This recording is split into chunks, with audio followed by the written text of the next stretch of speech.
সবাইকে নিতেছে এরকম নিতে নিতে আমার নবী যখন দেখে এই 10 বছরের যুবক সামনে চলে আসছে, আমার নবী ডাক দিয়ে বলে, ছোট বাচ্চা তুমি কোথায় যাইবা? তুমি লাইন থেকে বের হও, তোমার তো মাপে হয় না। ডাক দিয়ে বলে, ও পয়গম্বর, আমি যুদ্ধে যাব। পয়গম্বর ডাক দিয়ে বলে, আমি শুনেছি তোমার নাকি বাবা নাই, যাও মায়ের গিয়ে খেদমত করো, ওই মায়ের খেদমত করো, তাহলেই তুমি জিহাদের সওয়াব পেয়ে যাইবা। ওই ছোট বাচ্চা ডাক দিয়ে বলে, ও পয়গম্বর, মা আমাকে পাঠাইছে যুদ্ধে যাওয়ার জন্য। ও পয়গম্বর, পয়গম্বরকে সব ঘটনাগুলো খুলে বললেন। নবী আমার বলে, ঠিক আছে তুমি যাও। এরকম করে করে ছোট ভাইটাও চলে আসলো। আসার পর ছোট ভাইটাকে বলে, ও ভাই তুমি তো চলে গেলা, আমি কেমনে যাইব? নবী আমার বলে, এই ছোট বাচ্চা তুমি কেন দাঁড়াইলা রে বাবা?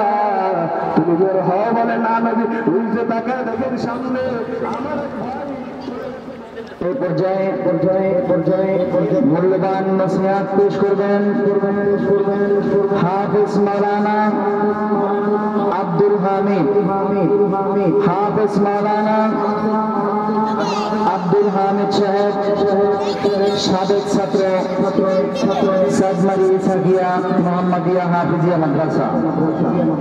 হযরতকে তার মূল্যবান নসিহত পেশ করার জন্য বিশেষভাবে অনুরোধ করছি। আসসালামু আলাইকুম ওয়া রাহমাতুল্লাহি ওয়া বারাকাতুহু।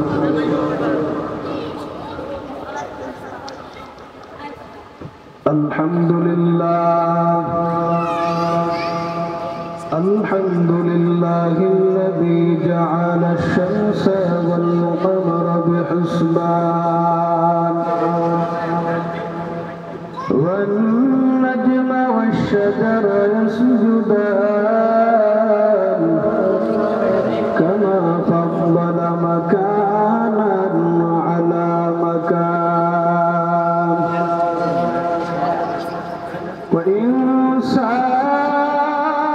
وإنسانا على إنسان ونشهد أن لا إله إلا الله وأن سيدنا وسندنا وطبيب ربنا وطبيب قلوبنا ومولانا محمد أرسله الله تعالى بالحق بشيرا ونذيرا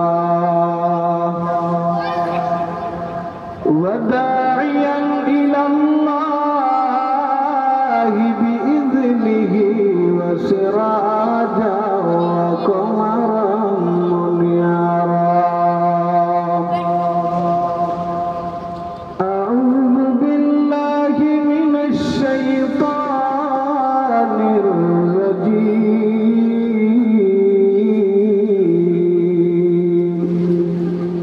بسم الله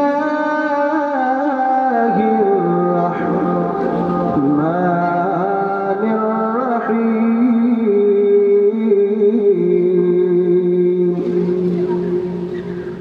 قل إن كنتم تحبون الله فاتبعوني يحببكم الله ويغفر لكم ذنوبكم والله غفور رحيم.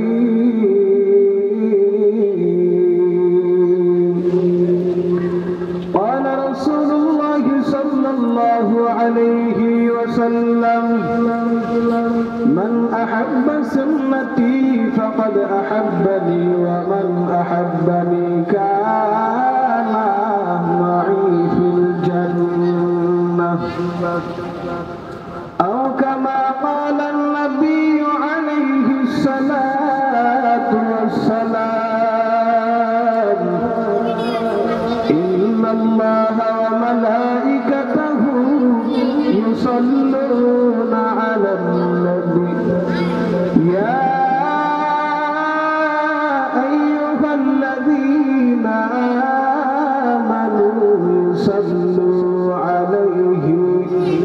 وسلموا تسليما درود إبراهيم بڑی اللهم صل على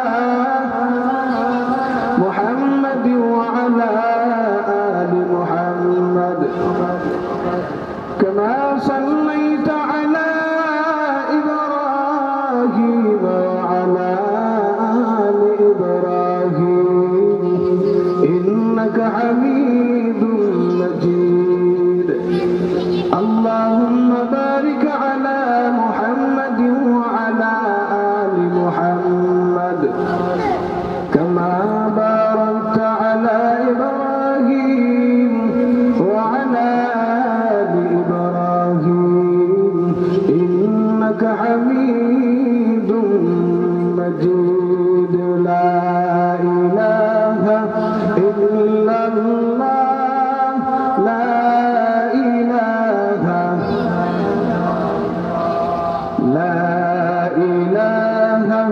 إلا الله لا إله إلا الله لا إله إلا الله لا إله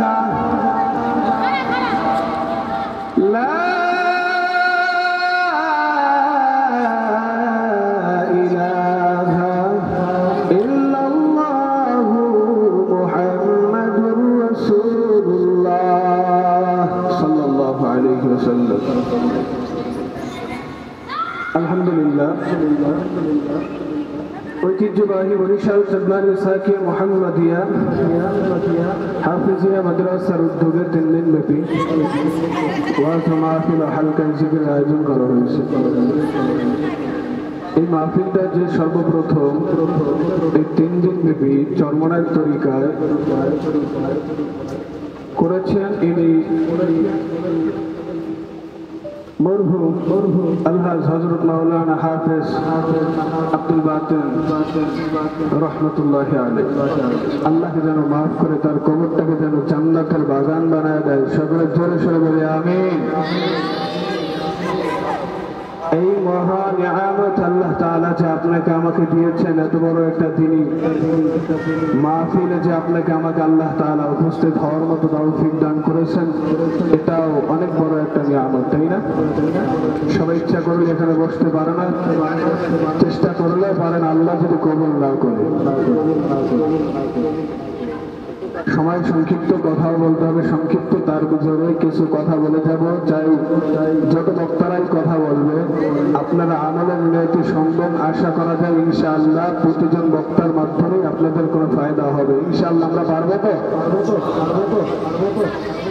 মহাগ্রন্থ আল কোরআন কারীম থেকে আমি একখানা আয়াত তেলাওয়াত করেছি। কুল ইন কুনতুম তুহিব্বুনাল্লাহ ফাত্তাবিউনি ইউহিব্বুকুমুল্লাহ ويغفر لكم ذنوبكم والله غفور رحيم। মহান স্রষ্টা জানা দেয় পয়গম্বরকে, কুল, হে নবী আপনি বলেন, ইন কুনতুম তুহিব্বুনাল্লাহ, নিশ্চয়ই যারা আপনাকে ভালোবাসবে, মায়া করবে, তারাই আমি আল্লাহকে পাবে। আপনাকে ভালো না বাসা পর্যন্ত আমি আল্লাহ তাআলাকে পাবে না। لا يؤمن أحدكم حتى أكون أحب إليه من والده والناس أجمعين। যতক্ষণ পর্যন্ত কেউ ছেলে সন্তানের চেয়ে বেশি পয়গম্বরকে ভালো না বাসতে পারবে, ততক্ষণ পর্যন্ত আপনি জান্নাতের আশাও করিয়েন না।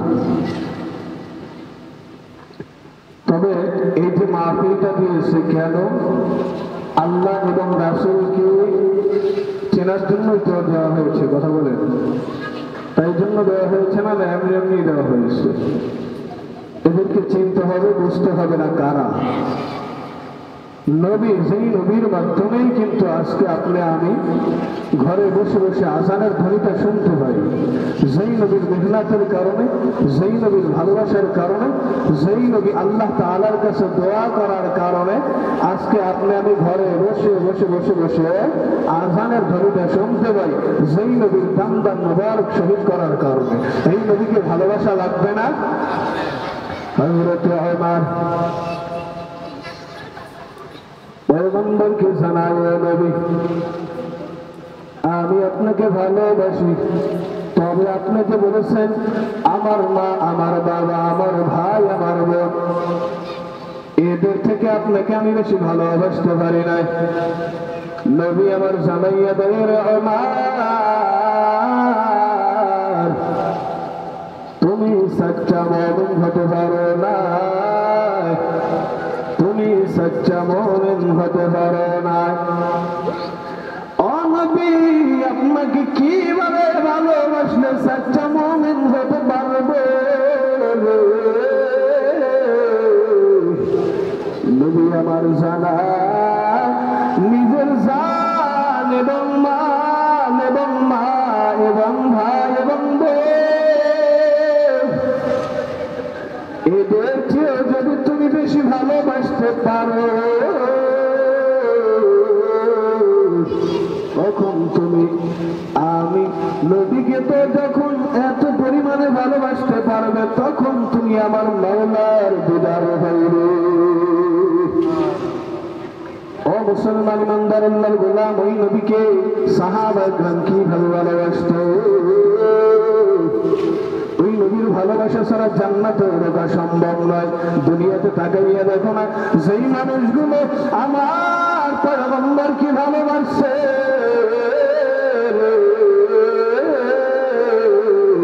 এই মানুষগুলো দেখো দুনিয়াতেও দামি হয়ে গেছে। এই দাড়ির দিকে তাকাও, পয়গম্বরের সুন্নাতে দাও, নবীর আদর্শ। এই টুপিটা বাবা মাথায় দেওয়ার কারণে আমার আল্লাহ কেমন দামি বানাইছে রে বাবা। এই জুব্বাটা শরীরে লাগানোর কারণে আমার আল্লাহ কেমন দামি বানাইছে। ওরে বাবা চিন্তা করে দেখো, চিন্তা করে দেখো, এই মাথার টুপিটা খুলে, এই যদি দাড়িটা কামায়, তারপরে জুব্বাটা খুলে যদি রাস্তায় হাঁটিলে বাবা আমার কেউ জিজ্ঞাসা করবে না, একটা সালামও দেবে না। কিন্তু পয়গম্বরের আদর্শের ভিতরে যখন আমি ঢুকলাম, আমার আল্লাহ এত সম্মান দিয়েছে, আমার আল্লাহ এত দামি বানাইছে রে বাবা। রাস্তা দিয়ে চললে মানুষগুলো সালাম দেয়, মানুষগুলো কি করে জানো? এক কাপ চা খাওয়ানোর জন্য পাগল হয়ে যায়, বাসায় নিয়ে দোয়া করানোর জন্য পাগল হয়ে যায়। কেন রে বাবা? এই যে নবীর সুন্নাত, এগুলো ভিতরে থাকার কারণেই কিন্তু মানুষ এত সম্মান করে দেখা যায় না। তো কুজা সুন্নাতে আহমদ কুজাবা মোহাম্মদ কইবু ওয়াজনিসা ওয়াক্তরা কার শৈতা মেকুনি মা বতওয়ালি গলওয়ালি ইলানা তস্তাই বরওয়ালি হাকি দারত خوف حق در دل مدام جنতুল মাওয়াদ হাদুরা মাকাম জুবা হক চিজ সেই মখাদ ইনসুজা আজলহু আমস্তবরজুম লা জাহা। ও উম্মা পয়গম্বরের আদর্শ যদি ঢুকাইতে পারো, ওই নবীরে পাইবা, নচেত আমার পয়গম্বরকে পাইবা না। আমার নবী জানাইয়া দেয়, ওরে উম্মত যদি কখনো কি হয়ে যাও, দেখবো ওলামায়ে কেরামের ভিতরে দ্বন্দ্ব বিতর্ক শুরু হয়ে গেছে। হায়রে কোথায় গেলে শান্তি পাওয়া যায়? নবী আমার জানায়, আমি পয়গম্বর দুইটা জিনিস তোমাদের মাঝে রেখে গেলাম। কেউ যদি দুইটা জিনিস আঁকড়া ধরে, তারাকতু ফীকুম আমরাইন লান তাদিল্লু মা তামাসসাকতুম বিহিমা কিতাবাল্লাহি ওয়া সুন্নাত রাসূলি।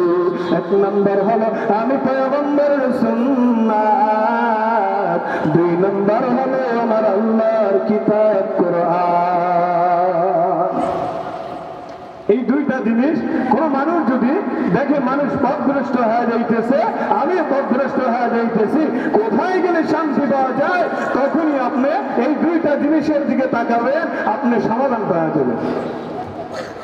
কথা বলে না, ঠিক না? আমরা তো নবীরে ভালোবাসতে পারি নাই। নবীর উম্মত চিন্তা করো, সাহাবায়ে কেরাম নবীকে কেমন ভালোবাসে।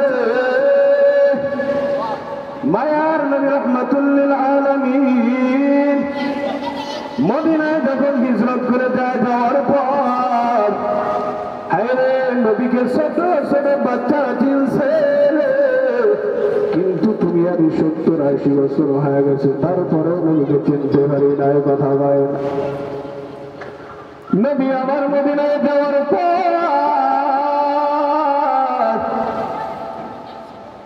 দুটা ছোট ছোট বাচ্চা দ্বারা পয়গম্বরকে বলে, হুজুর আপনার বাড়ি কই, আপনি কোথা থেকে আগমন করেছে? ও হুজুর আপনি কেন এখানে আসছেন? দেখবেন আমরা যদি কোথাও থেকে নতুন কোন জায়গায় যে আমাদেরকে ছোট ছোট বাচ্চারা গিয়ে জিজ্ঞাসা করে, হুজুর আপনি কোথা থেকে আসছেন? আমার নবীকে জিজ্ঞাসা করে, হুজুর আপনি কোথা থেকে আসছেন? নবী আমার বলে, আমি মক্কা থেকে আসছি। কেন জানো? তোমাদের মদিনার মানুষগুলো বলো ভালো, বড় ভালো, আমার মক্কার মানুষ থাকতে দেয় না। ও নবী কেন, ও হুজুর কেন আপনাকে মক্কার মানুষ থাকতে দেয় না? নবী আমার বলে, আমার কওমের মানুষগুলো আমার মাতৃভূমিতে থাকতে দেয় নাই, থাকতে দেয় নাই। ও নবী কে আপনাকে থাকতে দেয় নাই বলেন? বলে আবু জাহল। কই সে আপনাকে বেশি কষ্ট দিয়েছে? বলে হ্যাঁ। দুই ভাই ওখান থেকে রওনা দেয়। দুই ভাই রওনা দেওয়ার পর ছোট ভাই বড় ভাইকে বলে, ভাই এই আবু জাহেল যদি পয়গম্বর কখনো যুদ্ধের জন্য যদি আমাদেরকে ডাক দেয়, যখন যুদ্ধের ঘন্টা বেজে যাবে, তুমি আর আমি সর্বপ্রথম আবু জাহেলকে খতম করো। আল্লাহু আকবার। একটু জোরে বলেন আল্লাহু আকবার। আবু জাহেলকে সর্বপ্রথম আমি খতম করব। এই দুই বাচ্চা ওখান থেকে রানা দিয়ে বাসায় চলে গেলে, যাওয়ার পর আমার কিছুদিন পরে পয়গম্বরের কাছে হাজির। পয়গম্বর কাছে আসার পর পয়গম্বর আমার যুদ্ধের কথা বলছে। তো ওই ছোট ছোট দুইটা বাচ্চা বাসায় চলে গেলেন। যাওয়ার পর তাকে দেখে মা কান্না করতেছে। ও মা কেন কান্না করে? বলে বাবা আজকে আমার নবী যুদ্ধে যাবে। হায় রে হায়, আমি তো এত বড় কপাল পোড়া, এত বড় কপাল পোড়া চাইছিলাম হাসরের ময়দানে আমি শহীদের স্ত্রী হয়ে দাঁড়াইব। ও মা আমার বাবা নাই, তাতে কি হয়েছে? বলে সন্তান তোমরা তো ছোট মানুষ, তোমরা যদি বড় হইতা তোমাদেরকে আমি কি করতাম? যুদ্ধে বাধা দিতাম, শহীদ হয়ে যাইতা। হাসরের ময়দানে আল্লাহর দরবারে বলতাম, আল্লাহ আমার সন্তান দুইটা তোমার রাস্তায় কোরবানি করে দিয়েছি, তোমার পয়গম্বরের সাথে যুদ্ধে গেছে। আল্লাহ আমি শহীদ মর্যাদা চাই, শহীদ সন্তানের মা বাবার মর্যাদা চাই। রে আল্লাহ এ সন্তান আমি তো এই সম্মান থেকে হারাইলাম। সন্তান ডাক দিয়ে বলে, চোখের পানি মুছে দেয়, ডাক দেয়, মা আমরা পয়গম্বরের সাথে যুদ্ধ যাব। মা ডাক দিয়ে বলে, তোমরা তো ছোট, তোমাদেরকে নবী নিবে না, তোমরা যেতে পারবে না। তোমরা তো মানুষের কি করবা? বড় বড় মানুষ, তাদের তো চিপায় পড়ে থাকবা, কেমনে যাইব বলো? সন্তান ডাক দিয়ে বলে, মা আমরা কি ছোট? বলে হ্যাঁ ছোট, তোমরা যুদ্ধে যেতে পারবা না। ও মা, আমরা ছোট, আমাদের শরীরে ছোট, আমাদের শক্তি ছোট, তবে মা বলে বলে আমার আল্লাহ কি ক্ষমতার দিক থেকে ছোট কিনা? ডাক দিয়া বলে মা, আমরা যুদ্ধে যাবো, তুমি অনুমতি দিলি হয়। মা বলে ঠিক আছে, যুদ্ধে যাও। যুদ্ধের জন্য চলে গেলেন। পয়গম্বর আমার কি করলেন? ওই উহুদের ময়দানে যাওয়ার জন্য সাহাবা একরামকে ডাক দিছে, রে সাহাবা একরাম আসো, কাফেরদের সাথে যুদ্ধ করতে হবে। নবী যখন ডাক দিচ্ছেন, ছোট ছোট বাচ্চা, বয়স মাত্র 5 বছর, 6 বছর, 7 বছর, 8 বছর, 10 বছর, 15, 20, বৃদ্ধা খুরা নাংলা সবগুলো হাজির হয়ে গেছে মসজিদে নববীর সামনে।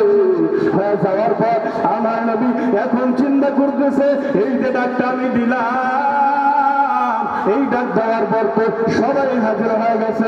সব দ্বারা তো যুদ্ধ চলে না, যুদ্ধ চালাতে হলে শক্তিশালী মানুষের প্রয়োজন, আর শক্তিশালী মানুষগুলো নিতে হবে। যুদ্ধে কথা বলে না, তাই না? যুদ্ধে নিতে হবে কি শক্তিশালী মানুষ, দুর্বল নেওয়া যাবে নাকি? হ্যাঁ, অন্ধ, ল্যাংরা, খুরা, এগুলোকে নেওয়া যাবে? এগুলো দ্বারা কোনো কাজ হবে? হ্যাঁ, নবী আমার বললেন ঠিক আছে, তোমরা কি করো, দাঁড়িয়ে যাও, তোমরা কাতারবদ্ধ হও, তারপর এখান থেকে যাচাই বাছাই করে নিব। ওই 2 ভাই হাজির ভাইয়া মানুষের ভিতরে ঢুকে বলতেছে, ভাই আজকে তুমি আমি এদের ভিতরে ঢুকে যেতে পারবো, কোনো সমস্যা নাই। যখন নবী আমার বললে তোমরা কাতারের ভিতরে ঢুকে যাও, কাতারের ভিতরে ঢুকে যাও, তখন ছোট ভাই বড় ভাইকে ডাক দিয়ে বলো,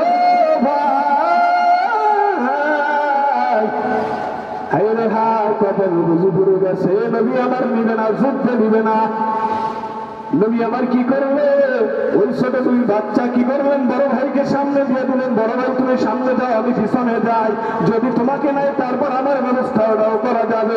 পয়গম্বর আমার মাপ দিয়ে সবাইকে নিতেছে, এরকম নিতে নিতে আমার নবী যখন দেখে এই 10 বছরের যুবক সামনে চলে আসছে, আমার নবী ডাক দিয়ে বলে, ছোট বাচ্চা তুমি কোথায় যাইবা? তুমি লাইন থেকে বের হও, তোমার তো মাপে হয় না। ডাক দিয়ে বলে, ও পয়গম্বর, আমি যুদ্ধে যাবো। পয়গম্বর ডাক দিয়ে বলে, আমি শুনেছি তোমার নাকি বাবা নাই, যাও মায়ের গিয়ে খেদমত করো, ওই মায়ের খেদমত করো, তাহলেই তুমি জিহাদের সওয়াব পেয়ে যাইবা। ওই ছোট বাচ্চা ডাক দিয়ে বলে, ও পয়গম্বর, মা আমাকে পাঠাইছে যুদ্ধে যাওয়ার জন্য। ও পয়গম্বর, পয়গম্বরকে সব ঘটনাগুলো খুলে বললেন। নবী আমার বলে, ঠিক আছে তুমি যাও। এরকম করে করে ছোট ভাইটাও চলে আসলো। আসার পর ছোট ভাইটাকে বলে, ও ভাই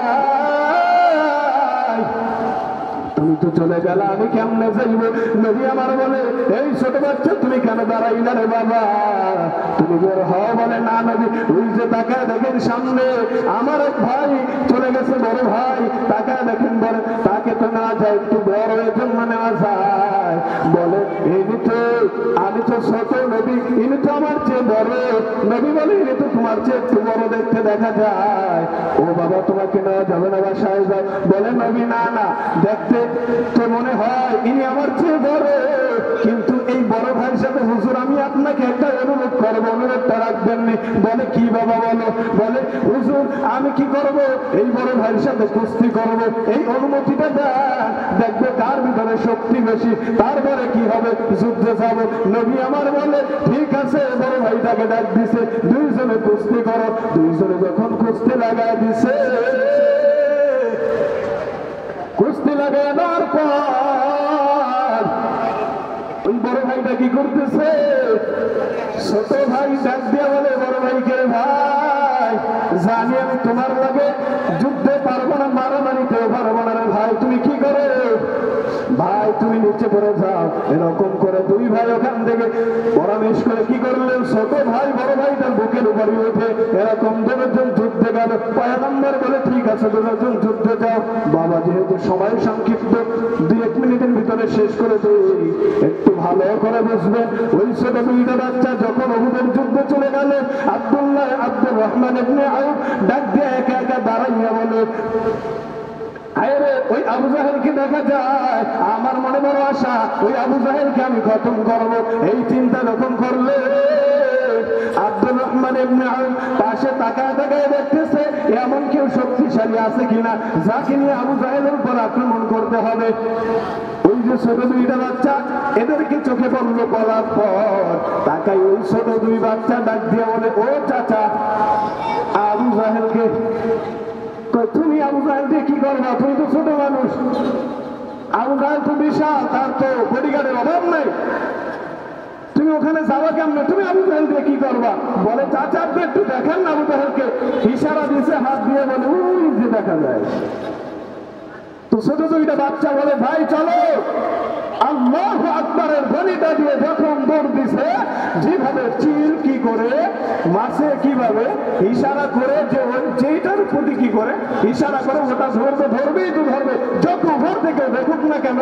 আব্দুর রহমান তাকায় দেখে, আব্দুর রহমান বর্ণনা করে ছোট দুইটা বাচ্চাকে আমি তাকায় দেখি চিলের মতো চুপ মেরে দিছে। সুবহানাল্লাহ, জোরে তো বলবেন না?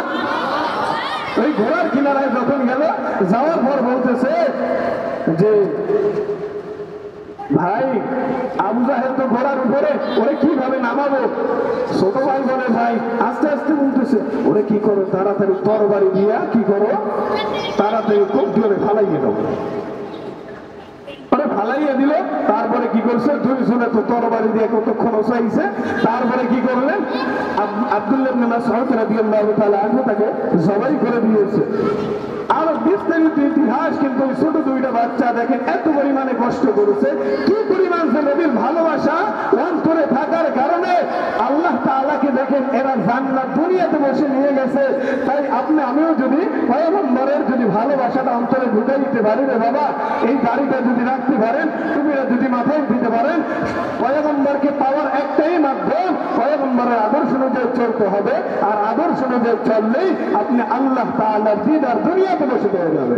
পারবো তো ইনশাআল্লাহ।